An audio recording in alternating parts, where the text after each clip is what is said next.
আসসালামু আলাইকুম। আমি নাজমিনারা, আপনারা দেখছেন নাজমিনারা ব্লগ। নাজমিনারা ব্লগের পক্ষ থেকে আপনাদের সবাইকে জানাই স্বাগতম। কাছে এবং দূরে, দেশ এবং দেশের বাহিরে যারা আমার ভিডিওটা দেখছেন, আশা করছি আল্লাহর অশেষ রহমতে আপনারা সকলেই ভালো আছেন। আলহামদুলিল্লাহ, আমিও ভালো আছি। বৃষ্টির পানিতে ঘরের পিছনটা বেশ কিছুটা পানি হয়ে গেছে, আর বৃষ্টির ঝড় বাতাসে বেশ কয়েকটা আমও পড়েছে। বৃষ্টির পরে বাহিরটা দেখতে আসছিলাম যে কেমন অবস্থা, কী অবস্থা। বৃষ্টি থেমে যাওয়ার পরে পুকুরের সাইড দিয়ে যে ব্যাঙগুলা ডাকে, সেই ব্যাঙগুলাই দেখতেছিলাম।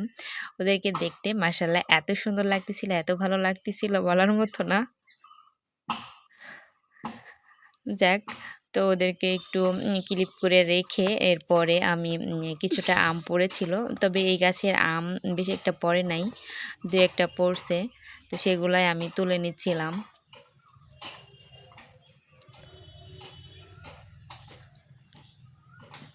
আমের বোটাটা অনেক শক্ত হওয়ার কারণে ঝড় বাতাসেও আমটা বেশ ভালোভাবে শক্ত হয়েছিল, পড়ে নাই।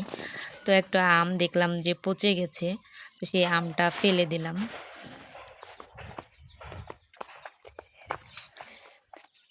বৃষ্টি যাওয়ার পরে এই যে রোদ উঠেছে, শুরু হয়ে গেছে রোদে দেওয়া সমস্ত কাজ।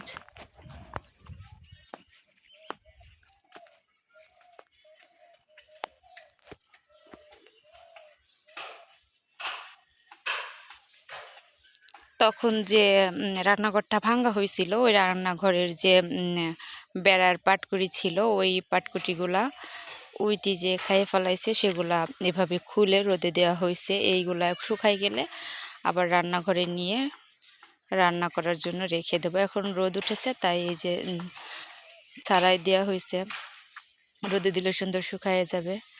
আর এই যে এদিকে বালি কাটা শেষ, আরও বালি একটু কাটা লাগবে। আর এই যে চতুর সাইডে খুব সুন্দরভাবে লেবেল করে যেখানে যেভাবে দেওয়ার সেটা সেভাবে কিন্তু করে রাখছে। এই যে চতুর সাইডের বালি মাটি সুন্দর করে কেটে ঘাস লাগাই দেওয়া হয়েছে।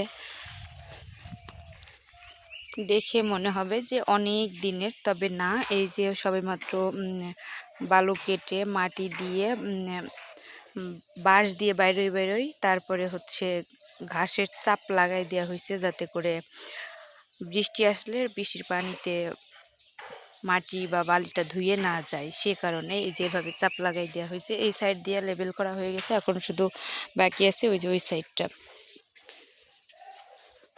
আর এই যে সেদিনকে যে ডালগুলা কেটে রেখেছিলাম, সেই ডালের যে পাতা ছিল, দেখেছিলেন আপনারা, রান্নাঘরে বস্তা ভরে রেখে দিয়েছিলাম। এখন এই পাতাগুলো শুকাতে দেওয়া হয়েছে জালের করে।